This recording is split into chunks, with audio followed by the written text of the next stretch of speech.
کیسے ممکن ہے کہ حضور کا مقصد بعثت پایہ تکمیل کو نہ پہنچے اور قیامت آ جائے، دنیا ختم ہو جائے؟ ناممکن۔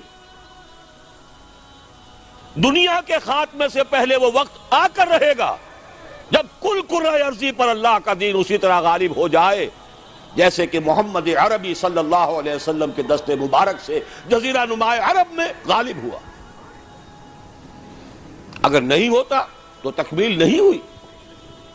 یہی بات کہی ہے اقبال نے، وقت فرصت ہے کہاں، کام ابھی باقی ہے، نور توحید کا اتمام ابھی باقی ہے۔ جزیرہ نماء عرب تو جگمگا اٹھا نور توحید سے، جیسا کہ بعد میں عرض کروں گا۔ پھر اصحاب ثلاثہ، خلفائے ثلاثہ کے عہد خلافت میں کہاں سے کہاں کا علاقہ جو ہے وہ منور ہو گیا، بقعہ نور بن گیا توحید سے۔ لیکن پوری دنیا تو نہیں ہوئی نا، ابھی تو چین بھی تھا، ہندوستان بھی تھا، ابھی تو پورا یورپ بھی تھا، پورا افریقہ بھی تھا، سوائے شمالی افریقہ کے اور کہاں دین پہنچا تھا؟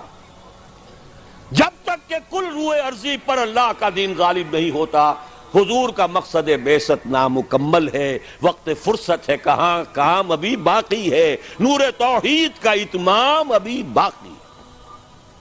البتہ اتمام کے دو مفہوم سمجھ لیجئے۔ ایک ہے کسی شے کا کسی ایک بلندی تک پہنچ جانا، ایک ہے کتنی اس کی وسعت کتنی ہے۔ اتمام دین اور دین کا غلبہ جزیرہ نماء عرب میں تو کامل ہو گیا، اس میں کوئی شک نہیں، لیکن کل روئے ارضی پر نہیں ہوا، توسیع ہونی ہے۔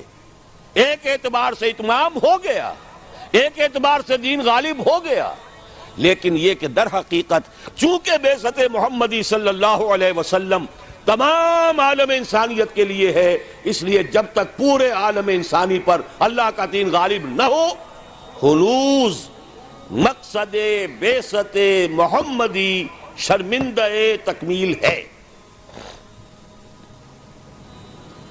لیکن جان لیجئے ہو کر رہے گا۔